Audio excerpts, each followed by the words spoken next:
All right, good evening, everyone. Let us begin. So it is an incredible schus to be back, Baruch Hashem, and to continue in our learning of Sefer Tehillim.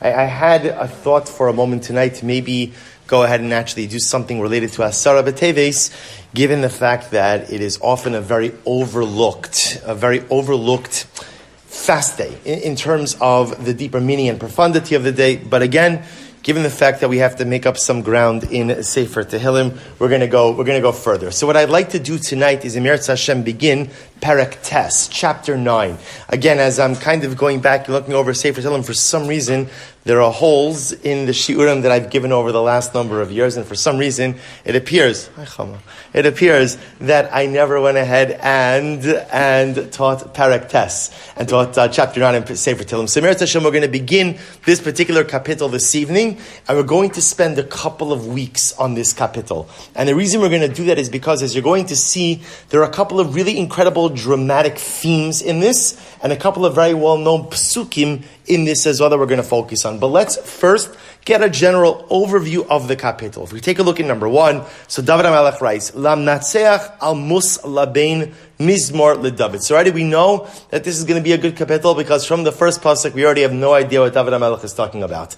Right? What is al mus labein? First of all, I'll also point out to you, there are different, I'm sorry, I forgot to mention, the shir is dedicated by the Engelsberg, Dinovitzer, and Steinberg families.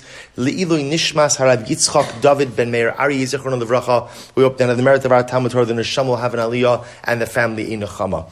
So you'll look at different versions of Sefer Tehillim, and you'll notice, by the way, that this first pasuk is written different ways. Sometimes you'll find al mus as 2 words, ayin lamid, word 1, mus, word 2. Sometimes you'll find it, as it's mentioned over here, al mus as 1 word, and labein also, we'll see, sometimes is vocalized differently in different versions. Either way, it's one of these phrases, al mus labein, that at first glance, it is not clear what or to whom David HaMelech is referring. Good. So, lamatzeach mizmor leDavid. Just as an aside, by the way, I don't think I mentioned this since we've started this series, and I've mentioned in the past, it's also always interesting to go ahead and see that some kapitlach have the phrase mizmor leDavid, and some have leDavid Mizmor. We're going to talk about that. We might begin to touch on that tonight. Most probably that'll be much more of our focus in Meretz Hashem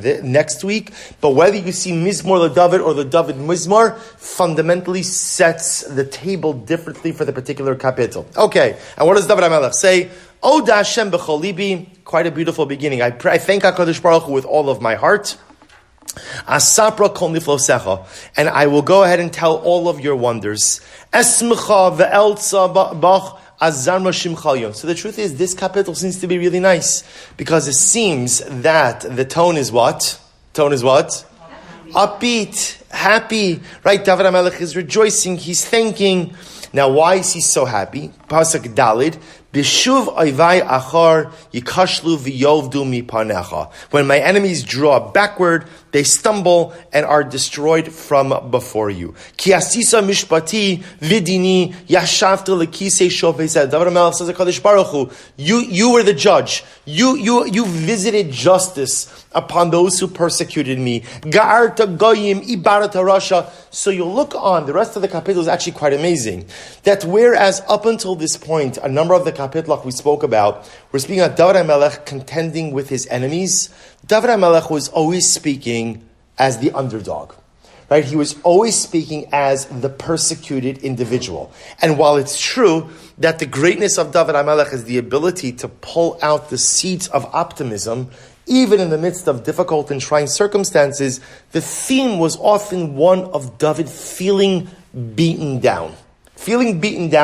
At the same time saying, even though I feel beaten down, I'm confident I'm going to come out of this. I'm confident it's going to be okay. I'm confident, HaKadosh Baruch Hu, that you are going to right the wrongs. This kapitel is a little bit different. This kapitel is David HaMelech singing a song of victory. A victory. I have been victorious over my enemies, or better stated, HaKadosh Baruch Hu, you've been victorious over my enemies. David HaMelech then goes on and he launches into the persecutions that he has suffered at the hands of his enemies, but he's not writing as a victim, he's writing as a victor. Right? Remember again, Sefer Tehillim really vacillates between these two states. Victim, victor, victor, victim. And David HaMelech is both. And the truth is, he's both simultaneously. He is the victim, as again, many terrible things were done to him by other people over the course of his lifetime. But the greatness of David HaMelech was a refusal to allow himself to be categorized as a victim. This in general is an interesting aside. You often find this in general when people deal with trauma. There are people who very often define themselves by their trauma. Right? Who am I? I'm a trauma survivor. That's what I am. And there are other, which is totally understandable. A person summons up the koach to be able to survive a trauma, so that's a badge of honor to be a survivor of trauma. There are other people who understand or feel that although, yes, I am a survivor of trauma, being a survivor does not define the totality of who I am. I remember my grandmother, Zichronah Livracha, used to always feel uncomfortable. She survived the war. She used to always feel uncomfortable when people just refer to her as a survivor. She said, I'm much more than a survivor. I did much more than survive Hitler. Yimach Shemo v'zichro. Yeah, I survived Hitler, and Baruch Hashem, I had a family, and I worked hard, and I raised a mishpacha, and I had from children, and grandchildren, and great-grandchildren. I'm so much more than just having survived my trauma. Being a survivor is an incredible first step. But then the question is, what do you do now with your survival? So David HaMelech, it's fascinating to see how one person could be the survivor and the thriver. One person could be the victim and the victor. And it's not contradictory, but rather, again, it really represents the dynamic of personalistic growth. I go from being a victim because, what's the problem with being a victim? What's the problem with being a victim? See, people don't realize this. But when you allow yourself to live out your life as a victim, you yield the reins of your life to someone else. If I'm a victim, that means someone else controls my narrative. Someone did something to me, and really legitimately terrible. And now they're writing my life story. I'm a victim. People don't realize this. I'm yielding total control of my life to the person who victimized me. Now, I might be a victim. It's very true. I might actually be a victim. But the question is, am I willing to let go of the reins of my personalistic development for the rest of my life, or do I want them back? I may have been victimized, but I don't want to stay. I don't want to remain in that state. It's the greatness of David HaMelech. So this kapitel is an unusually upbeat. Of course, David HaMelech wasn't exactly the life of the party, because, even when his kapitel is upbeat, it still has incredible overtones of suffering. Because that's the nature of his life. There is no period of King David's life that is without suffering. The truth is, the not so well known tagline of all great Jewish leaders, especially those in Tanakh, is none of them have an easy life. None of them has any. Now it doesn't mean that greatness only comes with adversity, but what it does mean is exceptional greatness only comes with adversity. So David HaMelech, again, there's no such thing as a kapitel that's written with just joy without hints of adversity, because adversity was part of the fabric of his life. That's just the way that it was. There was no escaping that. But what we begin to see over here is the theme. The dominant theme is I am the victor. As opposed to in previous kapitel, the dominant theme was I am the victim. So let's focus on two things tonight. First, let's understand that phrase, al mus labein, right? If you look at Pasuk Aleph, here's what we know. Lam natseach, what does lam natseach mean? Good, don't tell me to the conductor. I know, I wrote it on a piece of paper, right? Right, to the conductor. But remember again, who's the conductor? Who's the conductor? The head of the Levitic choir. Remember again, David HaMelech wrote Tehillim to be sung by the Leviim in the Beis HaMikdash. So the Matzeach is to the conductor. It's not a metaphor. It actually means to the conductor of the Levitic choir. Saino Lam Matzeach and Mizmor LeDavid, a song of David. Again, we'll get into Mizmor LeDavid, David Mizmor more next week. What I don't know is those 2 or 3 words, Al Mus Labein. What does that mean? So this is fascinating because there is a dramatic machlokes hamafarshim, a dispute. Look at Rashi number 2. Rashi says, "Amus labein And by the way, if you notice in Rashi's Girsa, in Rashi's version, if you look at number 2, you'll notice Rashi has it as what? Right, 2 words. Al-mus is 2 words. Al-mus. Yesh posrin al-mus labein al-mes bino Avshalom.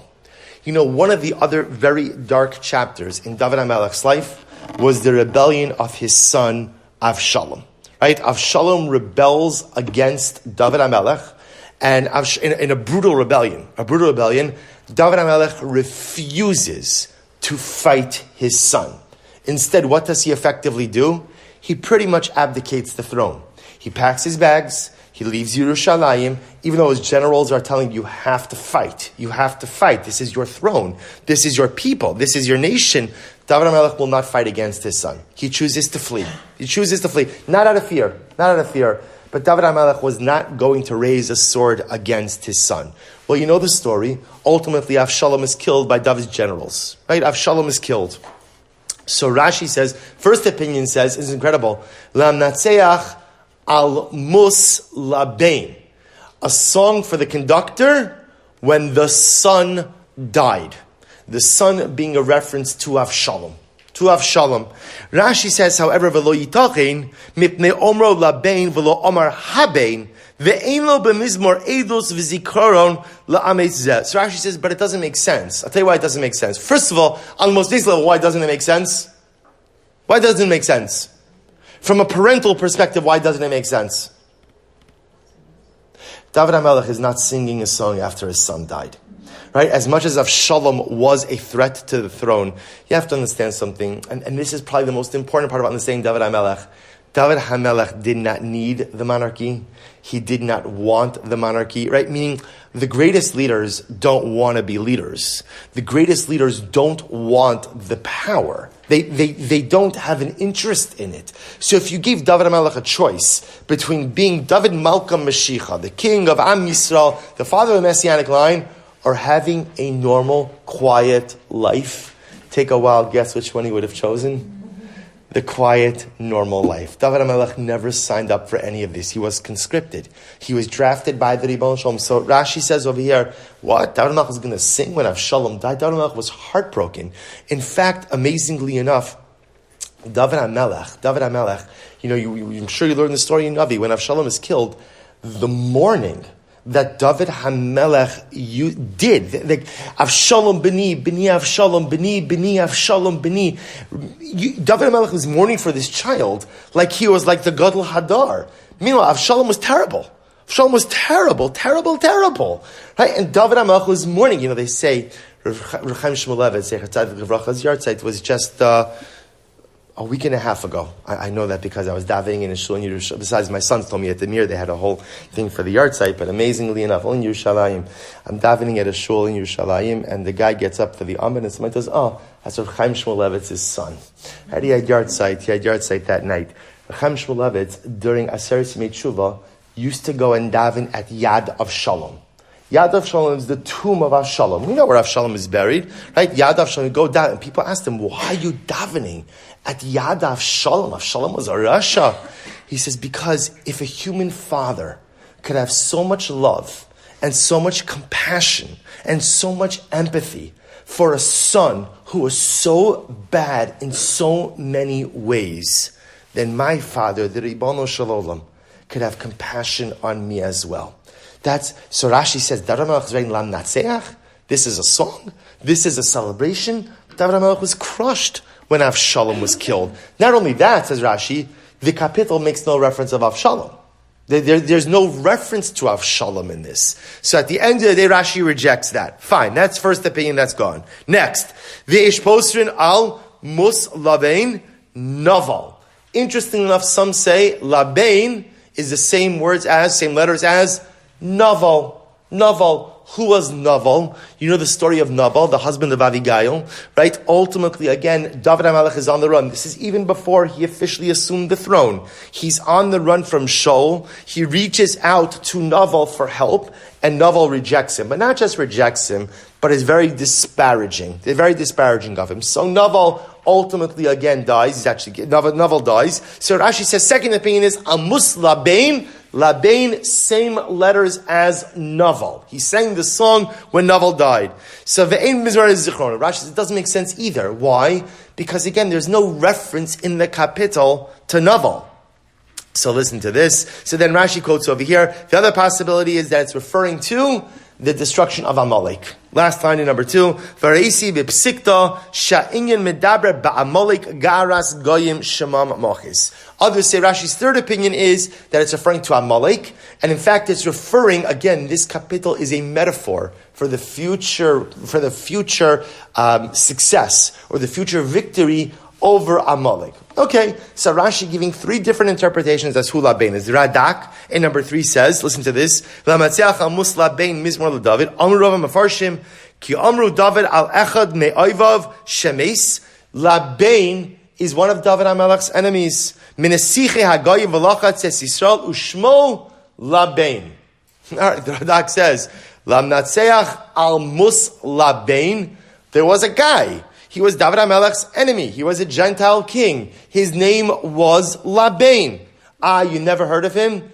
You know something amazing?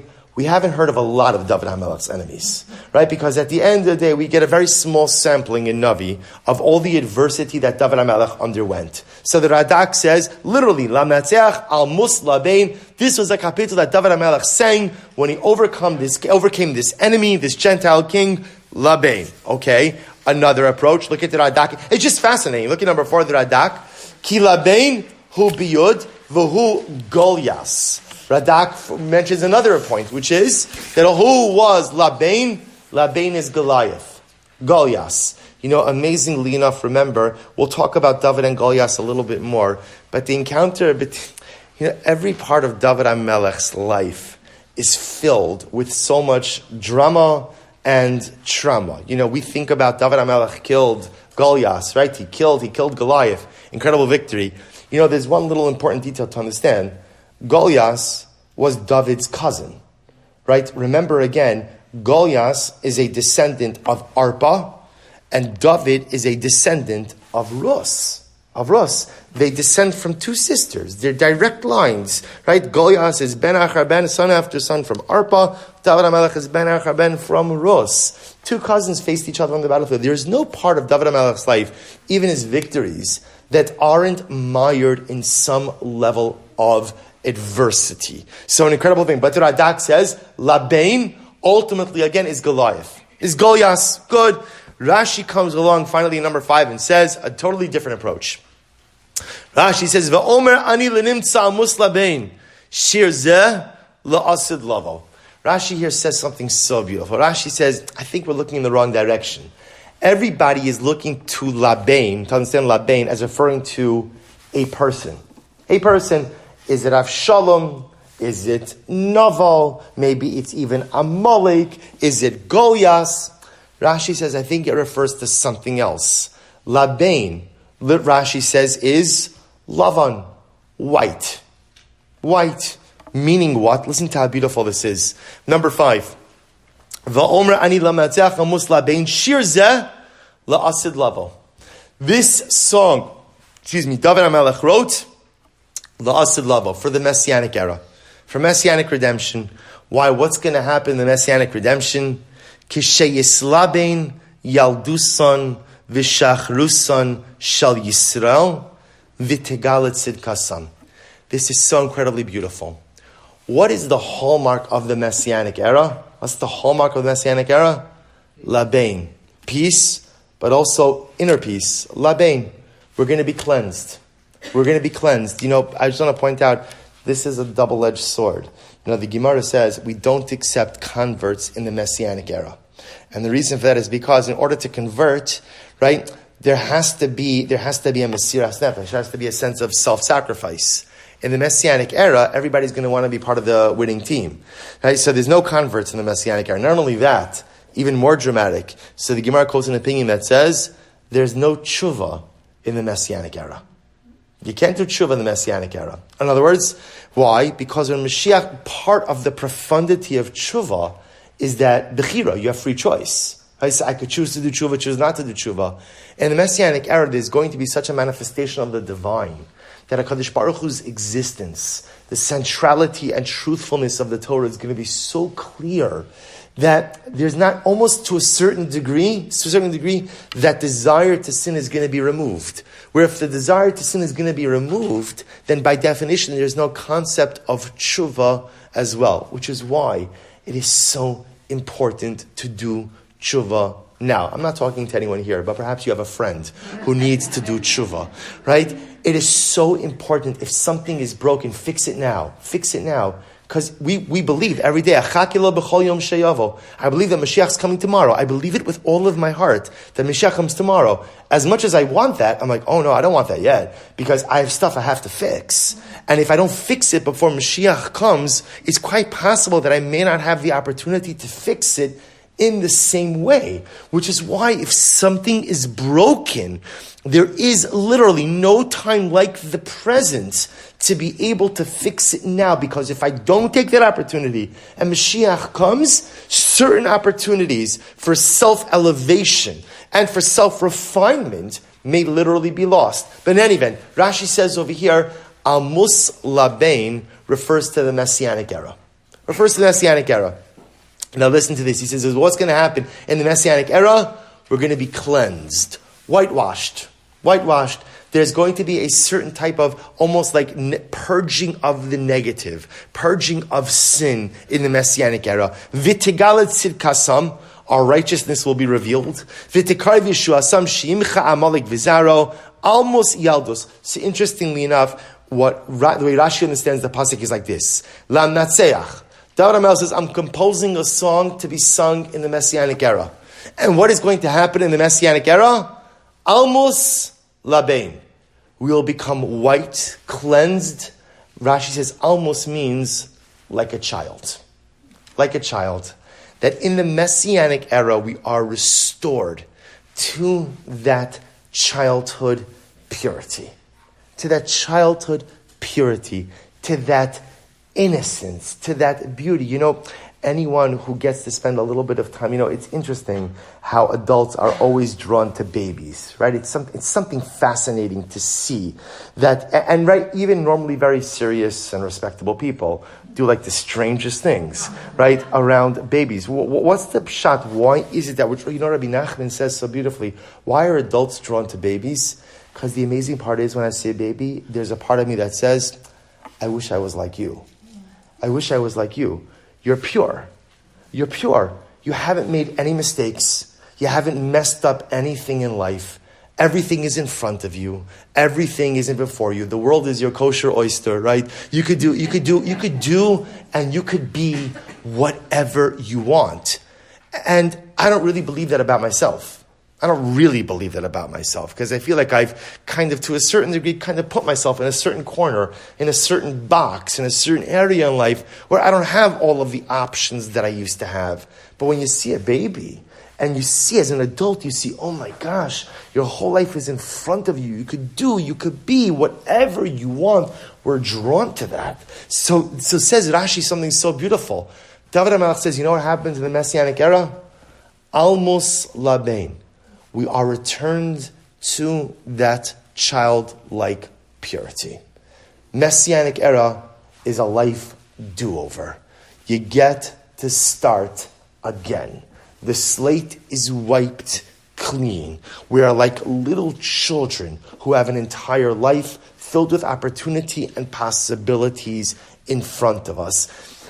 So I mention as an aside, because it's not our topic for tonight, but of course there is so much machlokes regarding what the Messianic era is. I just want to put that out there, right? You have everything, the Gemara quotes opinions that say in the Messianic era, people are going to plant grain seeds and loaves of bread are going to come out of the ground. You're not going to have to make bread, it's going to come out of the ground, which represents just a heightened state of productivity in the world.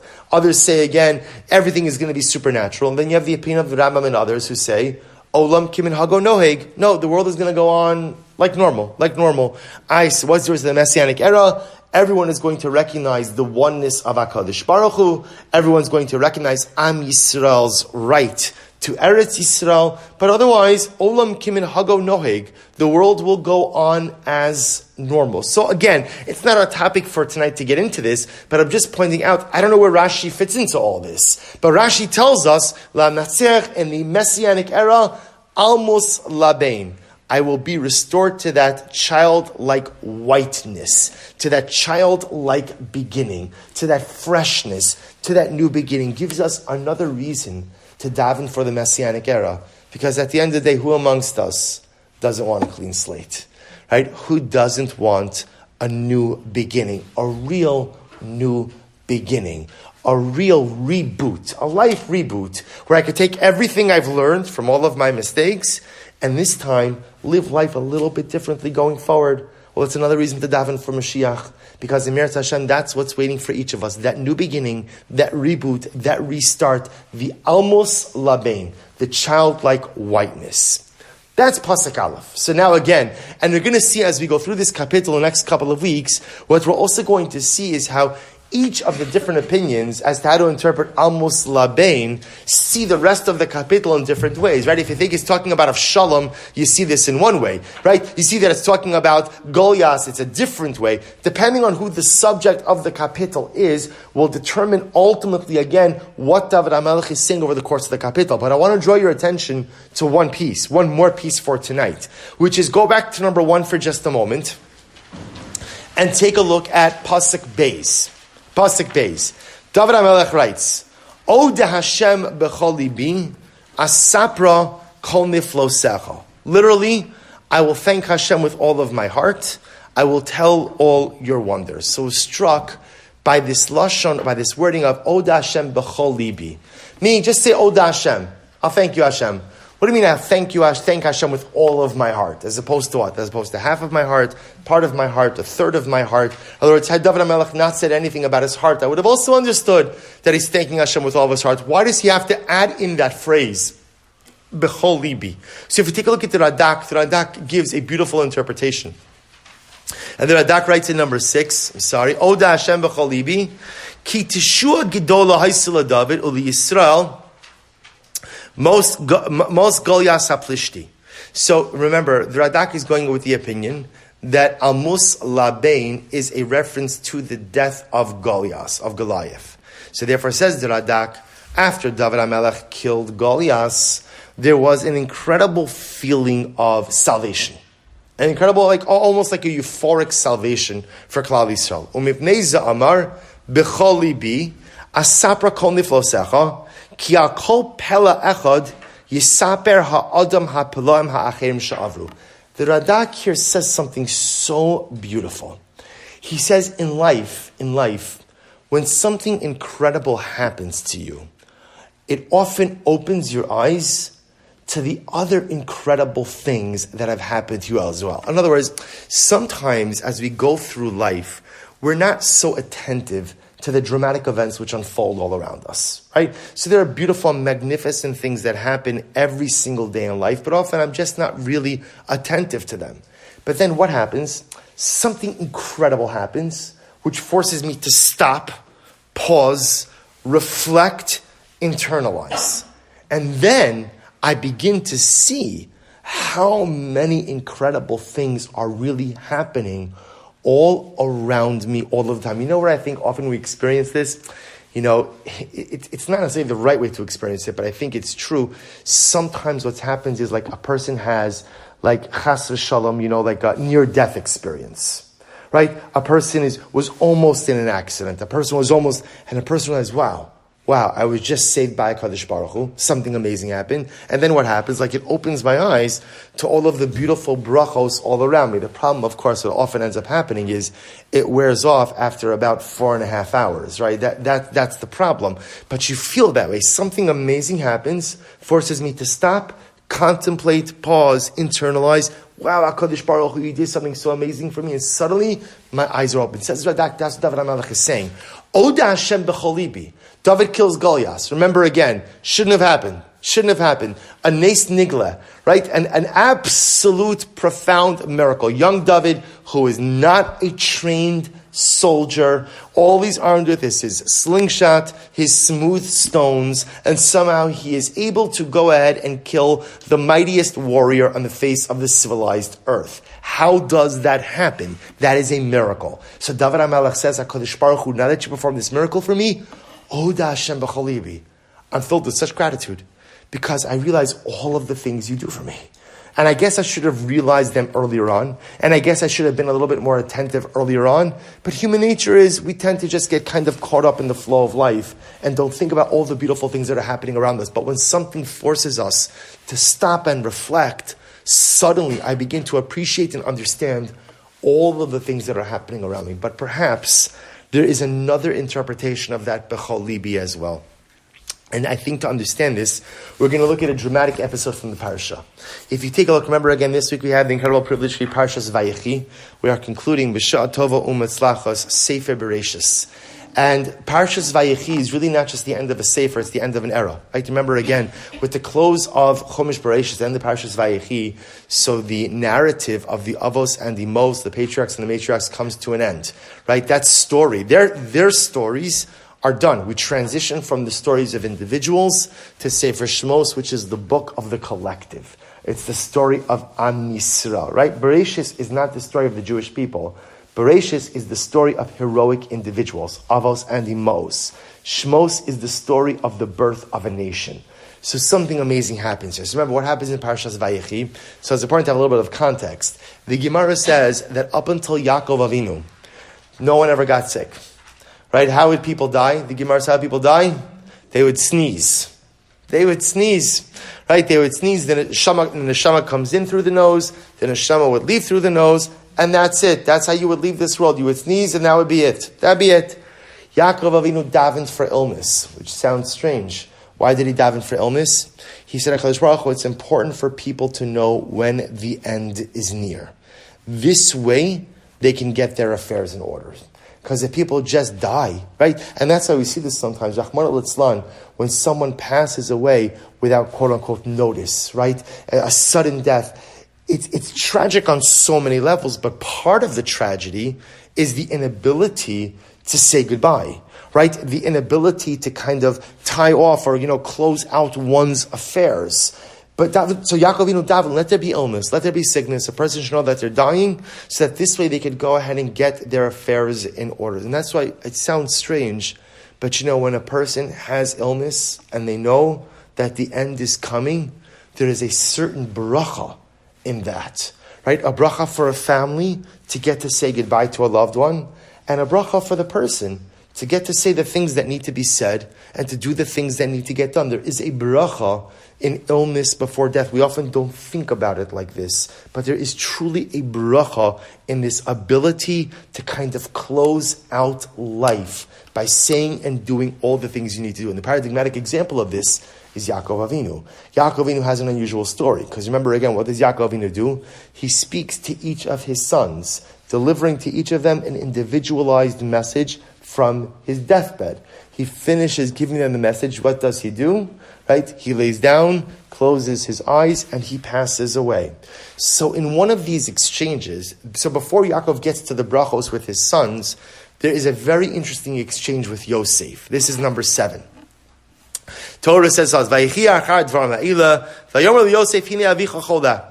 So Yosef, messenger comes to Yosef. Yosef, your father is ill. Yosef takes his sons, Menashe and Ephraim, to go visit his father. So skip down a little bit. If you go ahead and you take a look. So Yaakov tells Yosef, by the way, your 2 sons are going to go ahead and assume their place in the Shvatim. Ephraim and Menashe are going to become tribes. Remember, this did not happen with anyone else's children. This was Yosef's Pishnaim. Yosef was the Bachar. He was the Bachar of Rachel Imenu, who was the initial intended wife of Yaakov. Yaakov gives him his double portion, gives Yosef a double portion. By essentially, there's no tribe of Yosef. The tribe of Yosef becomes 2 tribes, Ephraim and Menashe. This is what Yaakov Avinu says to Yosef on his deathbed. But look at Pasuk Zayin. Then Yaakov Avinu says, Vani, bifoimi padan, Meisa alai Rachel be'eretz Kenan b'derech ba'od kivras aretz lavo Efrasa v'ekbera sham b'derech Efras hi beis lochem. And then Yaakov Avinu says, and Yosef, for me, by the way, when I was coming from Padan Aram, Rachel died, and it was on the way to Eretz Canaan, or in the road of Eretz Canaan.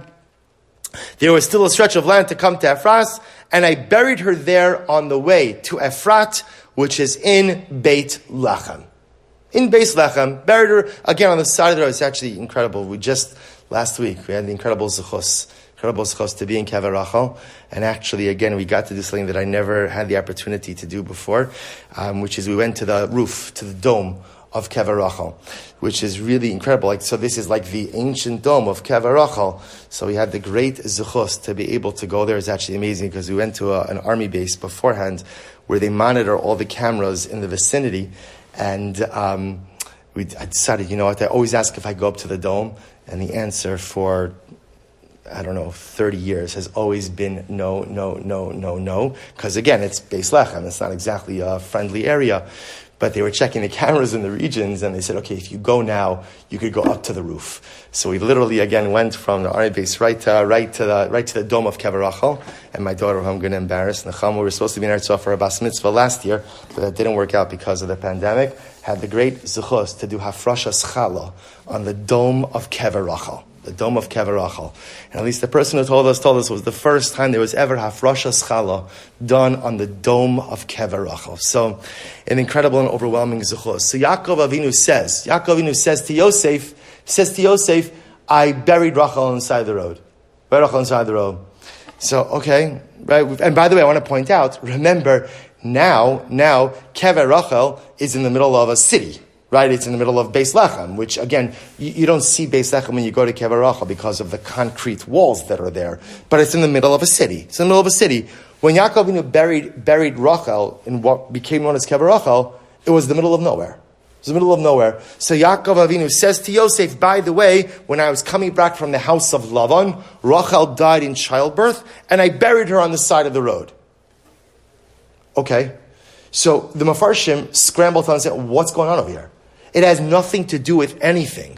Remember again, what's the context of the conversation? The context of the conversation is Yaakov Avinu telling Yosef, your sons are going to assume their role within Am Yisrael as Shvatim. They are going to be tribes. Menashe and Ephraim become two tribes alongside all of their uncles. That's the conversation here. And then for some reason, out of nowhere, Yaakov Avinu brings up the death and burial of Rachel by the side of the road. So the question that the Mefarshim grapple with is, why is Yaakov bringing this up here? So there's a number of different approaches, many approaches, more than what we're going to cover tonight. But I'll show you number 8. Rav Saratsky in the Aznaim Torah says something beautiful. He says, "Bepashtus Amrlei, she'eshira amokum kvuras imo, shema shachach meirov yamim." This tugs on the heartstrings. Yaakov Avinu is saying to Yosef, I just want to make sure you remember where your mother is buried. I know it's been a long time since you've been home. And I know most probably you're never ever going to go home again, at least while you're living. Right? You're not going to go home. You're a viceroy in Egypt, and that job comes with responsibility. I just want to make sure you remember where your mother's buried. Because when I die, the only people really who are going to visit her kever potentially are her sons. Right? Are you and Binyamin. So Binyamin knows where his mother's buried.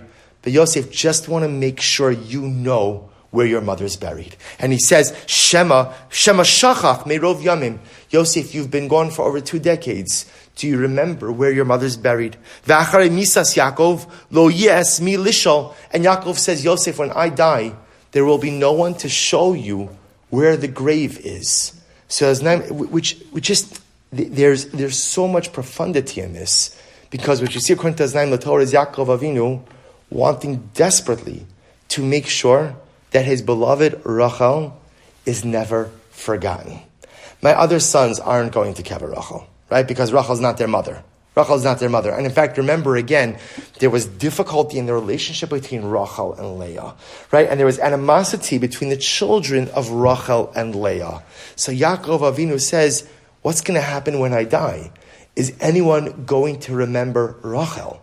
Is anyone going to go to her grave? Is anyone ever going to visit her? So Yaakov Avinu telling his son, by the way, don't forget your mother. Don't forget your mother, which is why in general, when one goes to Eretz Yisrael, how incredibly important it is. Maras HaMachpelah, to go to Hebron, to go to Kever Rachel, to visit your parents. How can you go to Eretz Yisrael and not visit, it's not dangerous, and not visit your parents? Yeah, you have to, because if we don't visit our parents, then who's going to remember them? Then who's going to be this? Yaakov Avinu saying to his Yosef, don't forget your mother. That's the Aznaim Torah. That's the Aznaim Torah. Rav says a similar idea, but Rashi says something amazing. Rashi says over here, Va'ani bevoimi padan. So Rashi says there is an entire kind of subtext. Sometimes people have two conversations.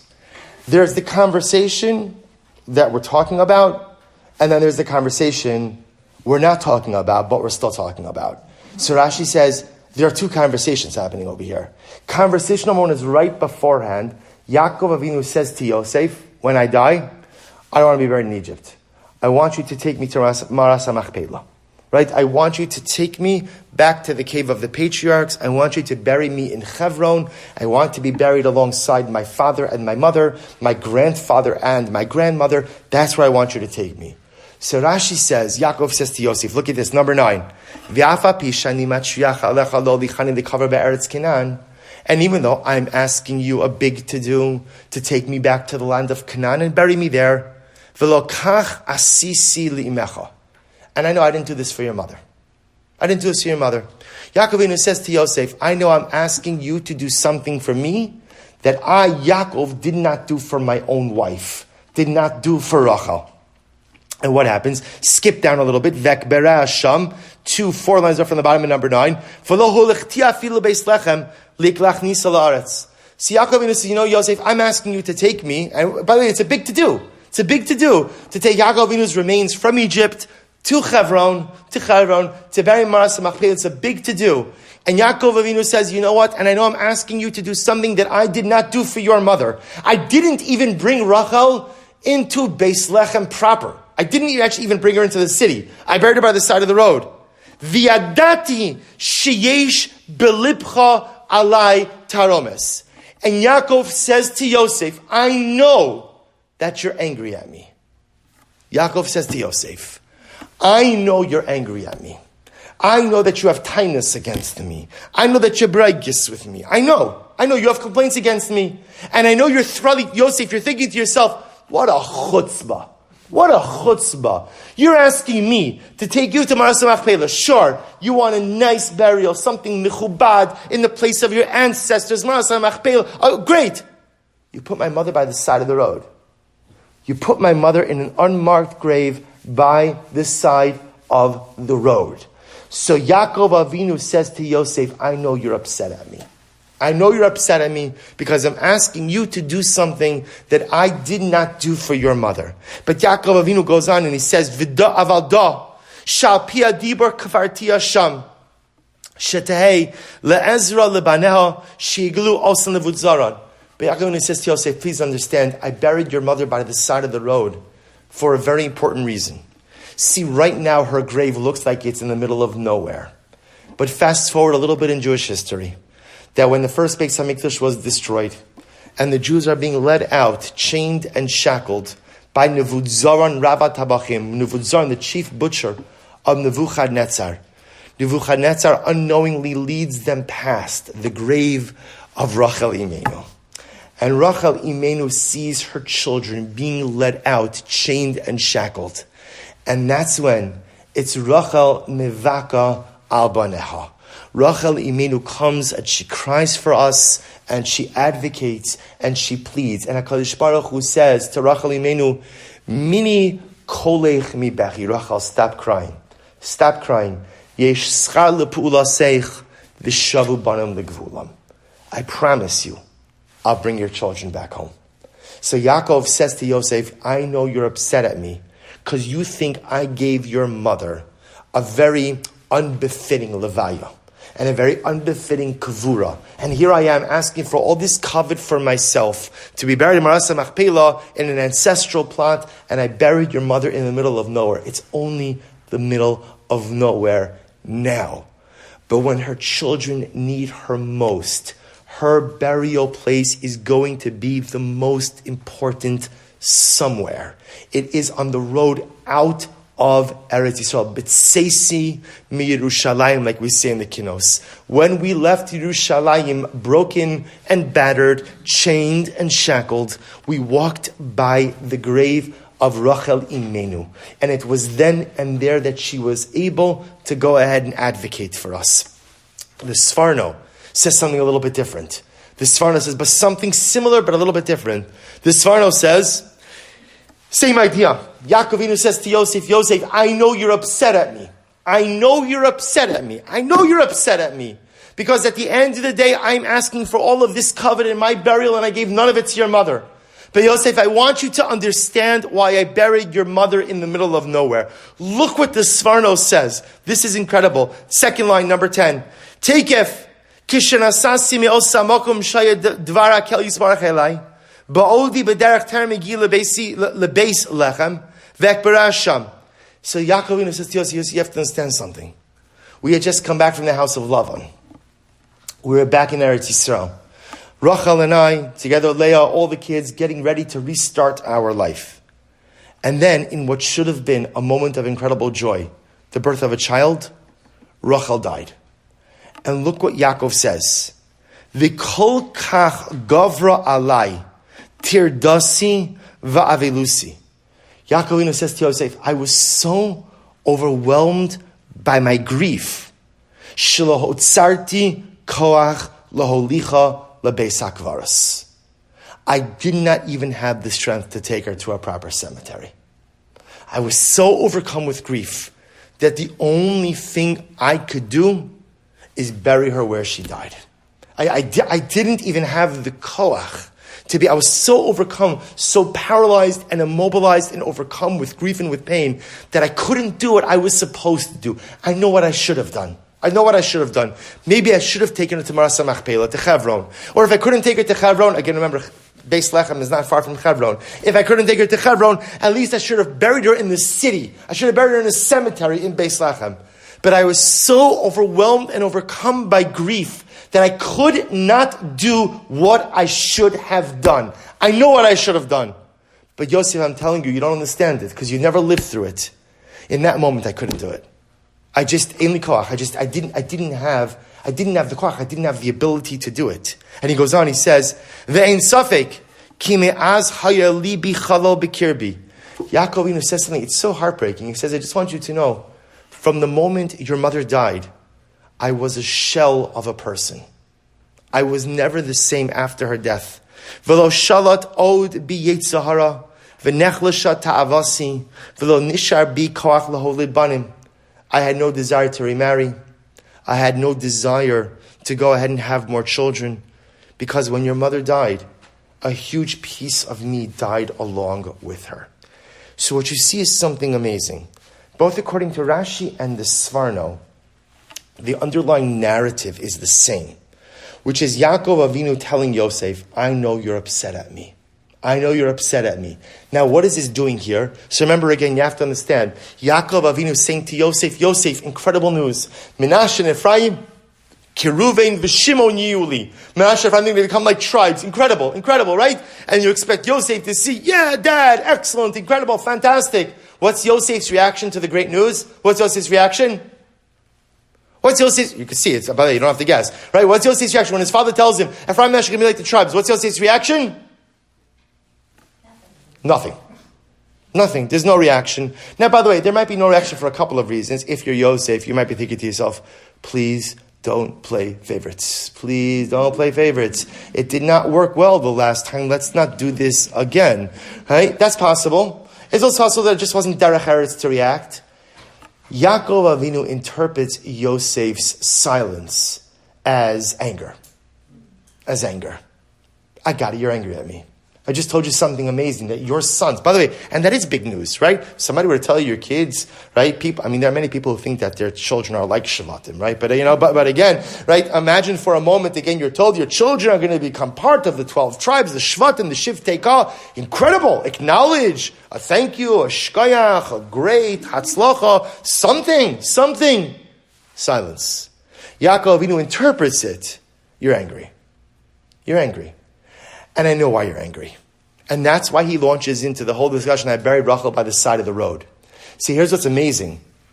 Rashi and the Sforno attribute two different explanations to Yaakov. See, according to Rashi, Yaakov intentionally buries Rachel by the side of the road in what appears right now to be the middle of nowhere, because later on in history that's going to become a significant somewhere. And Rachel Imenu is exactly where she needs to be for when her children are going to need her most. But according to the Sforno, at the end of the day, Yaakov Avinu says to Yosef, there was no plan. I just didn't have strength. I was broken. It's not an excuse. It's just a statement of reality. I was absolutely, unequivocally broken, and I did not do what I should have done. I didn't do good by your mother. I know what I should have done for her, and I understand that you are upset with me. Rechaim Shmulevitz in number 11. So we'll say this outside. Says something. He says, what do you see from here? Chaim Shmulevitz says that in life and in relationships, we have to learn to talk about the things that are uncomfortable. You see, so often in relationships, there are things we don't talk about. Now, I want to be clear. In some relationships, especially people who are not very close to you, that's totally fine.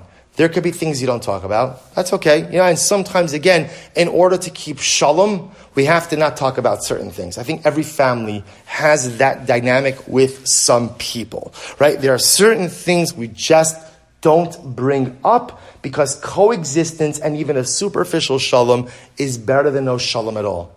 But for people with whom you want the real relationship in life, whether it's in a marriage, or whether it's with children, or whether it's with parents, or whether it's with friends who are real friends, we have to master the art of talking about the things that are really uncomfortable to talk about. You see, here's the amazing part. Was Yosef upset with his father? We don't know. Maybe he was, maybe he wasn't. Right? He never said anything. Was his silence brightness, or was his silence just deference? Right? Just deference. Meaning, we take it for granted that children talk back to parents, right? But again, remember, once upon a time, it wasn't like in a faraway land, right? It wasn't like that. That sometimes, again, parents would talk, children would listen, and that would kind of be the end of it. So it could be that Yosef's silence is a deferential silence. It doesn't have to be a brightest silence, an angry silence. But Yaakov Avinu felt, you're my son. I love you. We were apart for 22 years, and I don't want to be apart anymore. Two people could be standing right next to each other, and yet they are worlds apart. There are people who have been married for decades, and yet they are worlds apart. There are parents and children who may inhabit this same address, and yet they are worlds apart. Why? Because there are things, there are issues, there are topics that are painful, that are divisive, that are difficult, that I know about it, you know about it, I'm thinking about it, you're thinking about it, but let's not talk about it.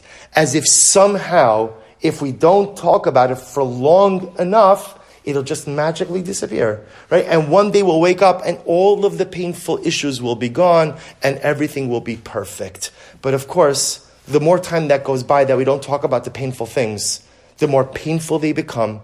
And more often than not, what happens in relationships where there are painful issues that are not dealt with? People just gradually grow apart. They just grow apart. There might not be any machlokas, right? There might not be any fighting, right? There's no sinna, there's no animosity. But we just simply grow apart over time because there's so much pain and so much difficulty and so much challenge beneath the surface. Yaakov Avinu says to his son Yosef, I love you. And I'm your father. And I loved your mother. Was I a perfect father? No. Chazal tells us Yaakov Avinu wasn't a perfect father. Like every other parent who's not perfect. Right? He favored one son over the other, and that caused the disaster. He was an imperfect father. And it's also possible that he was an imperfect husband. He could get in line for that one, right? Right? It's quite possible that he's an imperfect husband as well. It's possible. Let's talk about it. Because if you're upset at me about something, I want to hear it. Maybe I have, you see, according to Rashi, here's what's amazing. According to Rashi, Yaakov has an answer. Maybe you're upset because you think I buried your mother in the middle of nowhere. But you're wrong. You're wrong. It's not the middle of nowhere. It's HaKadosh Baruch who guided me. Her burial place was chosen, was ordained. She'll be an advocate for her children. According to the Sforno, Yaakov has no answer. I was overcome by grief. And maybe, Yosef, maybe in your eyes that makes me weak. And maybe that makes me less of a man in your eyes. And maybe the respect even ebbs away even more. I don't know. But I'll tell you what I do know, is we have to talk about it. We have to talk about it. And we have to put it on the table. Because if we don't put it on the table, then the little bit of time that we have left together will just continue to grow apart. Yaakov Avinu does something so brave. He does the bravest relationship thing that a person could do in any life relationship, which is talk about the thing that no one wants to talk about. Now, again, I want to give a little caveat on this. This does not mean that now you should start calling all of your relatives, right? And let's talk about, right? Because again, I want to be clear. There are times where superficial shalom is great. I tell people this all the time, right? People have problems with their in-laws, or people have problems with their parents, or not all siblings get along. As much as it's wonderful for everybody to be close, that's not the way of the world. And I would venture to say, in most life relationships, superficial shalom is fantastic, right? If you could coexist and everybody could be at the same Hanukkah party together and no one hates each other and no one this, or at least not to their face, don't hate each other, right? And everybody goes, that's great. That's okay. That's fine. Not everybody doesn't have to be one big, happy, close family. And by the way, I want to tell a little secret. The people you think who have that, they actually don't have it, right? They just put on an incredible show, which is fantastic, which is great. It's good to put on a show. It's okay. It's okay to have superficial shalom. But there are certain relationships that you need to be solid. And there are certain relationships that you do need for them to be 100%. And that's different for different people. For some people, that has to be my marriage. Other people, maybe my marriage is not like that for whatever the reason. It's with my siblings. It's with my parents. It's with my kids. The relationships that are important to you in life, the relationships that are mission critical to your personalistic development, those have to be the honest relationships where we're willing to put everything on the table, recognizing that sometimes when you put everything on the table, you don't always have a good answer. And according to the Sforno, all Yaakov Avinu was able to tell his son was, I was weak. I'm a human being. I was overcome by grief. I didn't expect Rachel to die. And I was just paralyzed, and I just buried her in the first open plot of land. That's what happened. There's no nevuah, there's no grand plan. It was just me as a frail and broken human being. But ultimately, again, we have to be willing to talk about the things which are uncomfortable in order to build real relationship. But just to kind of come full circle, with this will stop. Perhaps, that's what David HaMelech means when he says the phrase, Oda Hashem b'chol libi. Right? Think about this in just a moment. What does it mean to have a relationship with Hashem with all of your heart? Right? In fact, we say this in Shema, right? V'yaftas Hashem Elokecha b'chol levavcha. Odas Hashem b'chol libi. I have to love Hashem with all of my heart. So perhaps, to love Hashem with all of your heart is the same dynamic. I have to be willing to talk about the things that I am uncomfortable talking about. You know, each of us have things in our lives that we've done or that we are doing that we're really uncomfortable with. Really uncomfortable with. Sometimes it's something that's just bad. Sometimes it's something that's immoral, that's inappropriate, that's wrong, that's avera. And I'm doing it.